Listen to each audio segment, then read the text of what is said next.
right, and now for our next panel, please welcome Hannah Williams, the CEO and founder of Salary Transparent Street, the popular social media channel asking Americans, what do you make? Danielle Dickens, Associate Professor of Psychology at Spelman College and a member of the first cohort of the Urban Institute and Goldman Sachs 1 Million Black Women Research Partnership, and Ashley Marchand Orme, Director of Corporate Equity at Just Capital, nonprofit research organization working to catalyze corporate leadership to take society's most pressing challenges. Thank you all so much for joining me today. I am very excited for this conversation. I just wanted to start with a question that was actually suggested by an audience member. And I think before we get started with our larger conversation, it's really important to clarify terms and figure out what we're talking about here. So when we talk about gender equity, Danielle, I'll start with you. What is the difference between equity and equality, and how does that apply to women's participation in the workforce and to the wage gap in general? Yeah, that's a great question. In particular, when I think about gender equality, it's recognizing that we're giving everyone the same amount of opportunities or resources that, within a particular context of the workplace, that we want to make sure that, employees have the resources that they need to succeed and to do their job effectively and efficiently. But when we think about gender equity, it's recognizing that individuals have different circumstances, different, intersectional identities that will then impact the amount of resources or support that they may need, where some may need more than others. And so when I think about it from a, intersectionality perspective, as it relates to equity, that looking at individuals' different intersecting identities in addition to gender, but then we think about race, ethnicity, social class, sexual orientation, et cetera, that if they are further marginalized due to those other identities, then that would mean that we need to think about providing certain resources and support to make sure that they are successful in their job and successful in life in terms of the pay gap and salary inequalities. Is that we know in terms of the statistics of how every cents that women make relative to men, and then it's even lesser for women of color. And so recognizing those inequalities is what's important to think about. What can we establish, what we can do at a structural level to make sure that we are providing equitable resources to women in the workplace. I'm really glad you brought up that sort of famous statistic of women, generally speaking, make 82% of what men make, I believe. But that's so different when you look at Black women, when you look at Asian women, Hispanic women. It really, there are a lot of factors that come into this. And speaking of that equality of pay, Ashley, I'll turn to you next. Just released a report on March 14th, which is Equal Pay Day, on gender pay equity analysis at large companies. Could you tell us a bit about what you found in that report, and was there any data there that surprised you? Sure. And of course, at Just Capital, we're a nonprofit organization, and we recently took a look at companies that we rank from the Russell 1000 and found that 32% of the companies that we analyzed reported having conducted a gender pay gap analysis. The good news is that that's an increase over the 23% of companies that reported doing the same when we looked at this data last year. So there's been some improvement. However, there's still a lot of room for improvement there, because still 68% of companies in our analysis this year still are not reporting having conducted that gender pay gap analysis.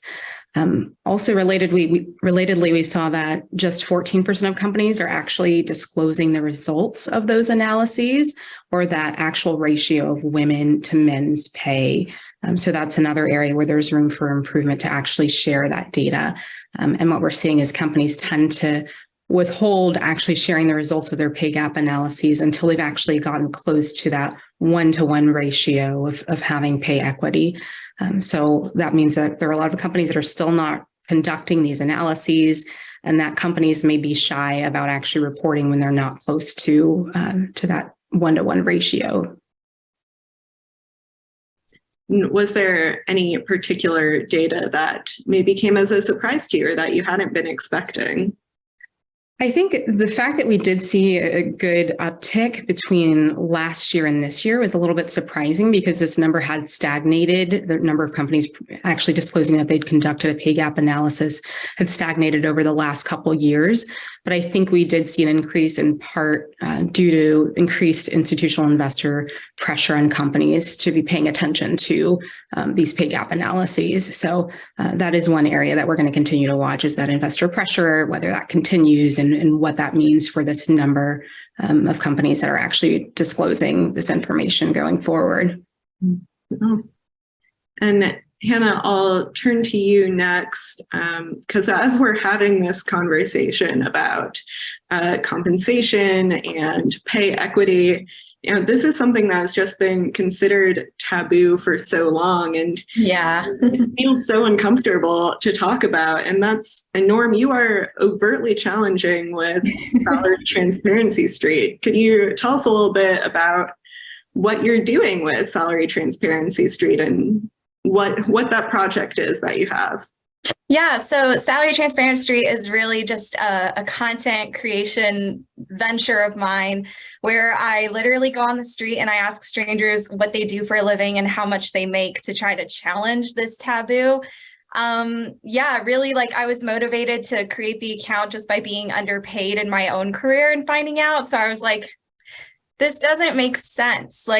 I can't wrap my head around the idea that for decades we've been putting the onus to be paid fairly on candidates instead of the companies who know their budgets, who have access to the same market research that we do.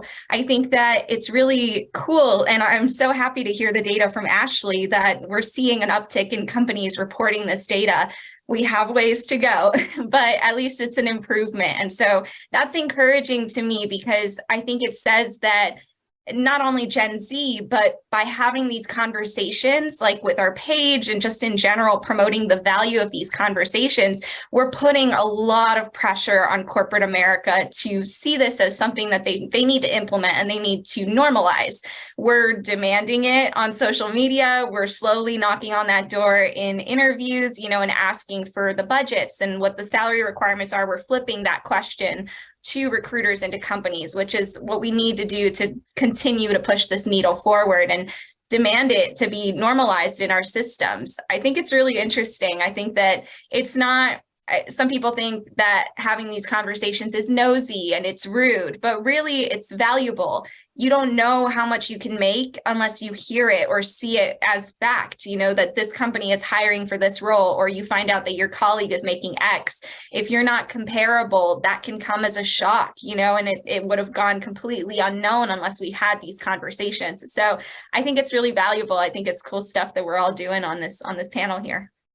And Hannah, if I may, I think you bring up some really interesting points. And actually at Just Capital, we conduct extensive polling of the American public. And one of our polling tools is our annual survey on the priorities of the public, in which we poll Americans about some very specific things related to social issues and also environmental issues.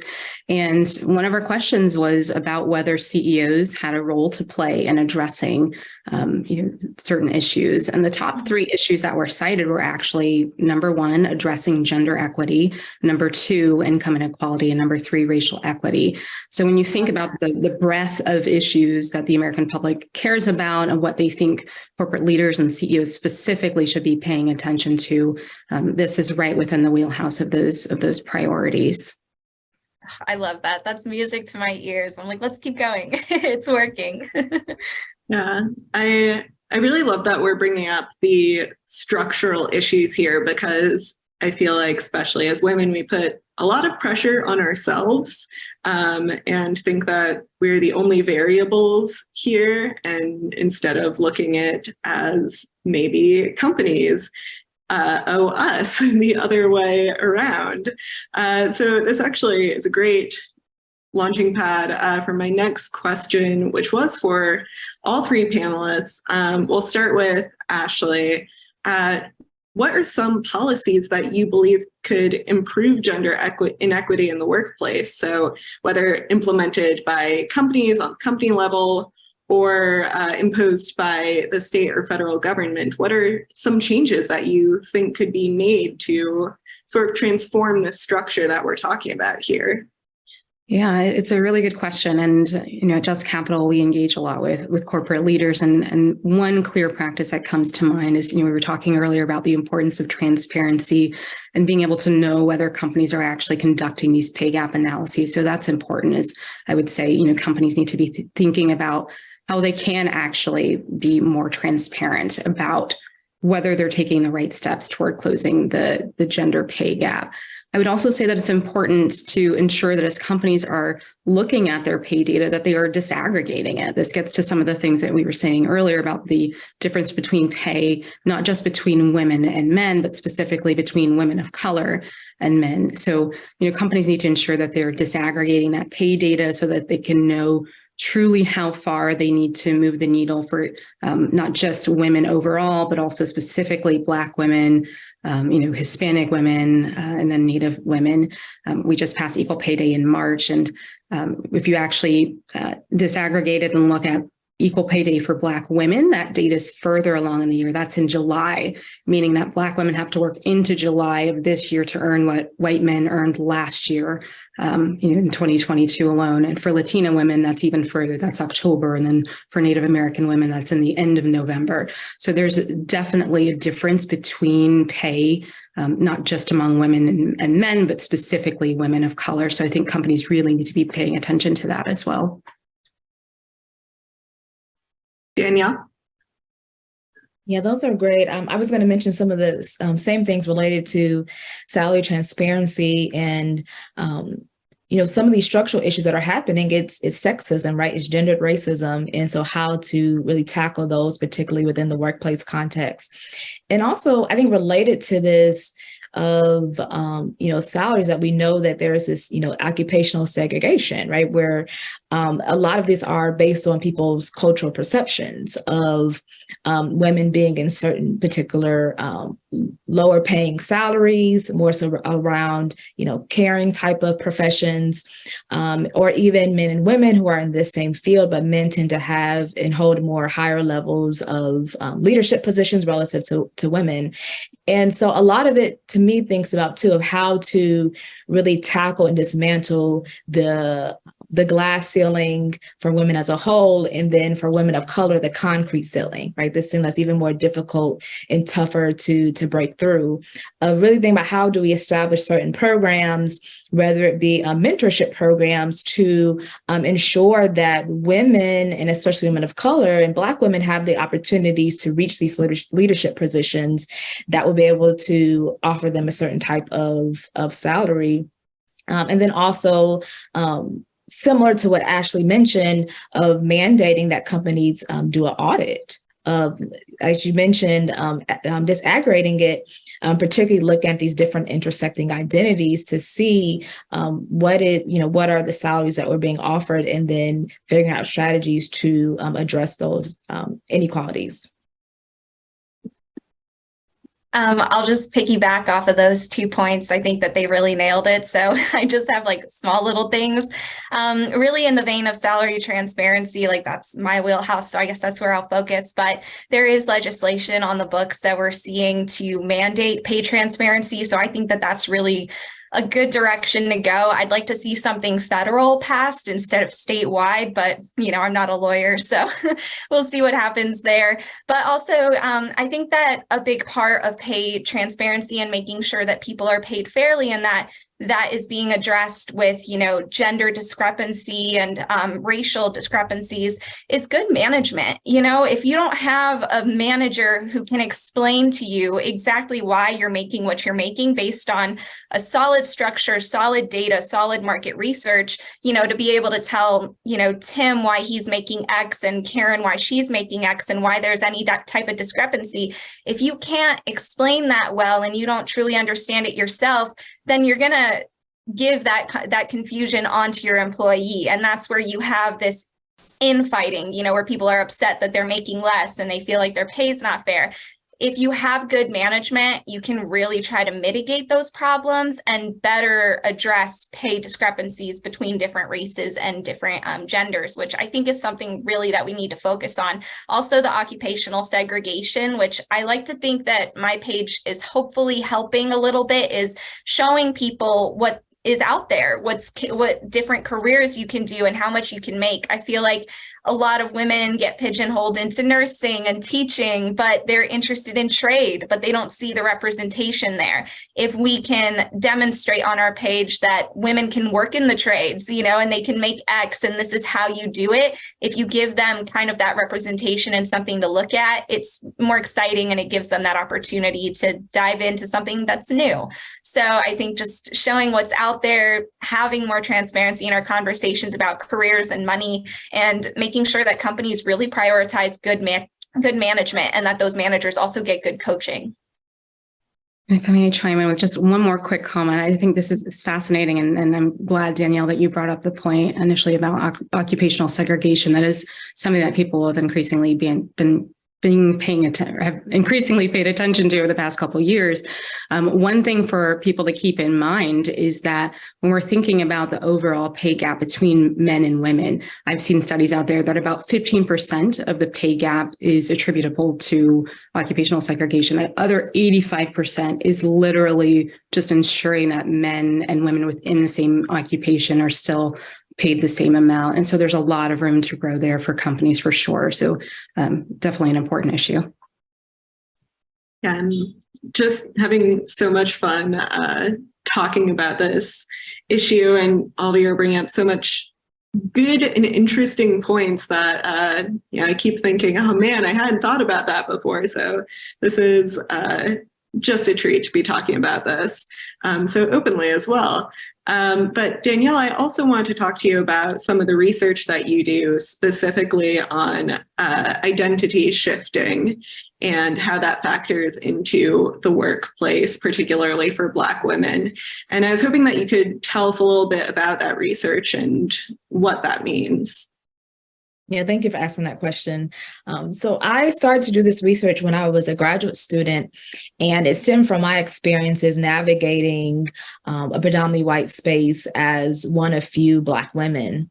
And I found that I was engaging in this type of coping strategy called identity shifting, which many people are familiar with code switching, altering the way that you talk to sound more professional or sound quote unquote white. And so what I found, though, by my own experiences in doing research with Black women, that they were also altering the way that they spoke, which is the code switching, but also the way that they presented themselves, their appearance.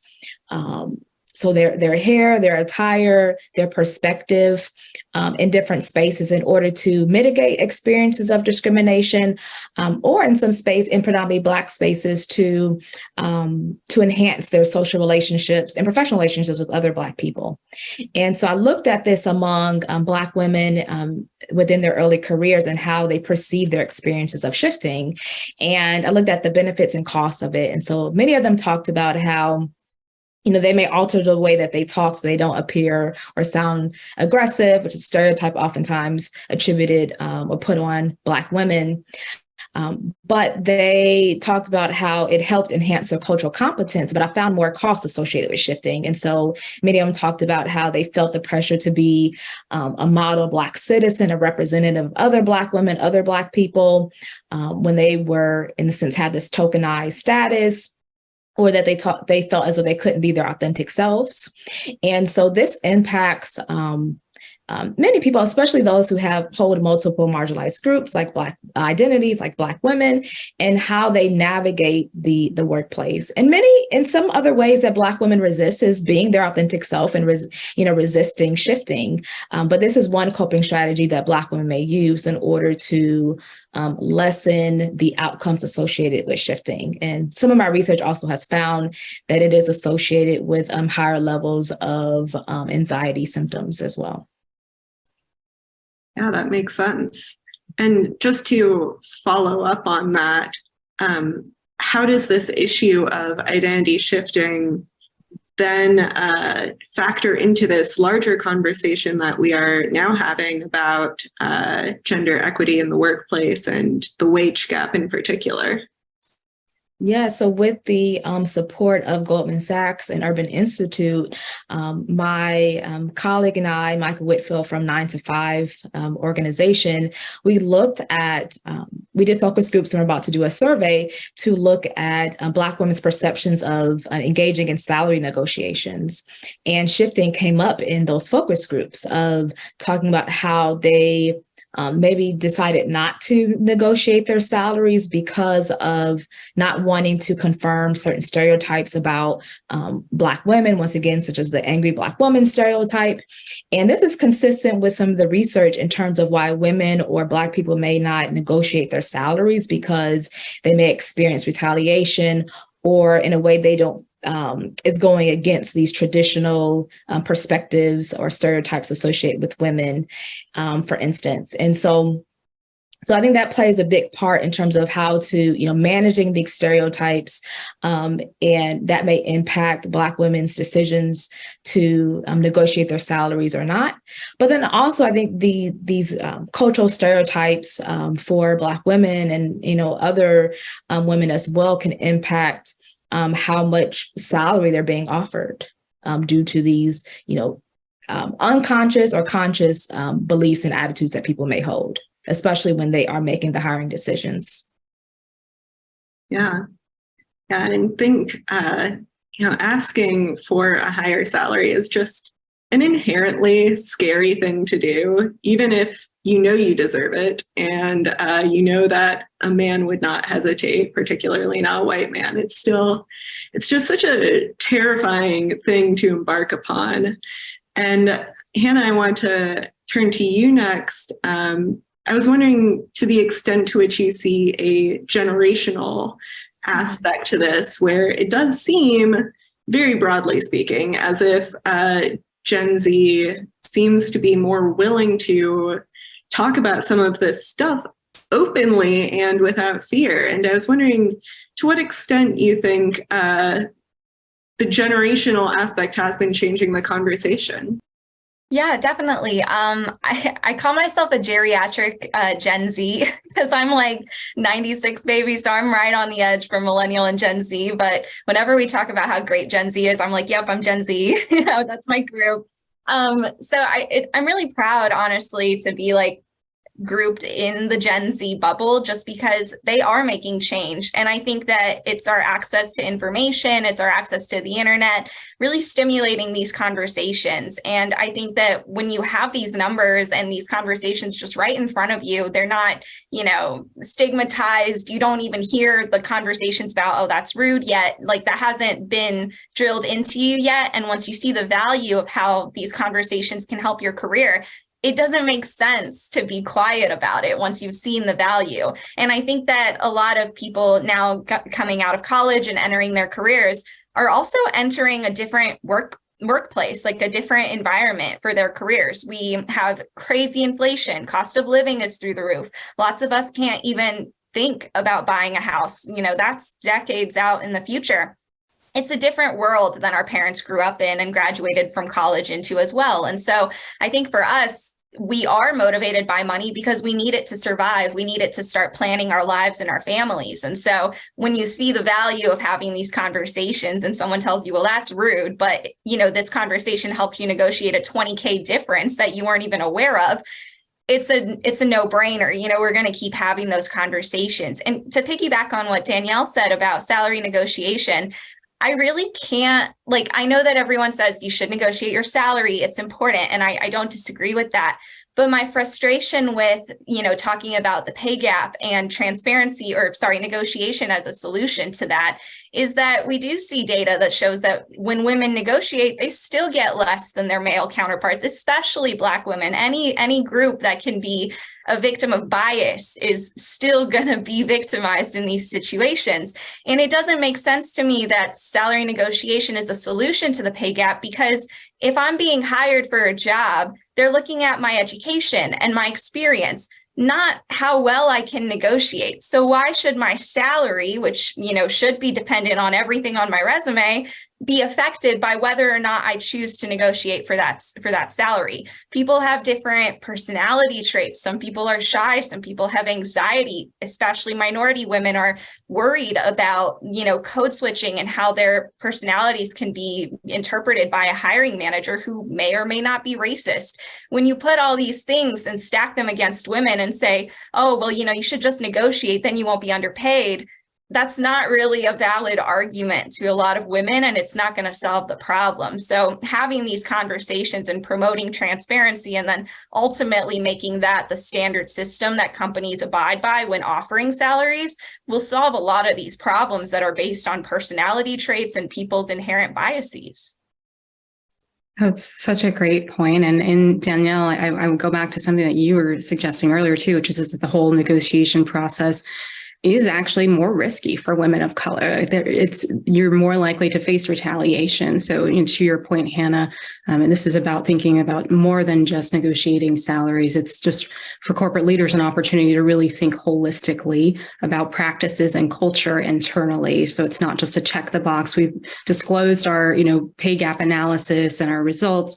It's more saying, how do we understand how our practices internally are actually helping or hurting, and where can we make improvement? So such a good point, Hannah. Great. I think we have time for one more very quick question, which I had for Ashley. I want to end on a positive note. Is there any company that you think in your research is getting it right and is taking positive steps towards addressing all of these things that we've just been talking about? I love pointing to where, practices are healthy and helpful. And, I mentioned earlier that we've got now more companies than ever before actually disclosing their pay gap analyses. So rather than point to one specific company, I will say that we realize companies are all starting at different start points, right? So some companies have done some work, some companies have not. And as we said earlier, we've seen that companies tend to be disclosive about their pay ratios when they're close to having achieved parity. So for companies, what good looks like really is understanding where you are, beginning to be transparent about that and say, even if we haven't closed our pay gap, this is where we are currently, and we have a plan to try to close that pay gap, and here's what it is. So I think really getting clear on where companies are and having them share how they're planning to close that gap is critical. We're talking about significant amount of money for women over their career. We're talking $400,000 in lost wages compared to their male colleagues, and that number for Black women and Hispanic women is more in the ballpark of $1 million. So we're talking about significant funds here. I could keep talking about this topic for literally hours because this is just so fascinating, but unfortunately that's all the time that we had today. Hannah Williams, Danielle Dickens, Ashley Marchand Orme, thank you all so much for joining me today. It has been just such a pleasure talking to all three of you about this topic. And to everyone who tuned in today and the National Partnership for Women and Families, thank you for your support as well. We'll see you again soon on TNR Live. You can catch this program and more content on our YouTube channel. I'm Grace Segers. Thanks so much for joining us. See you soon.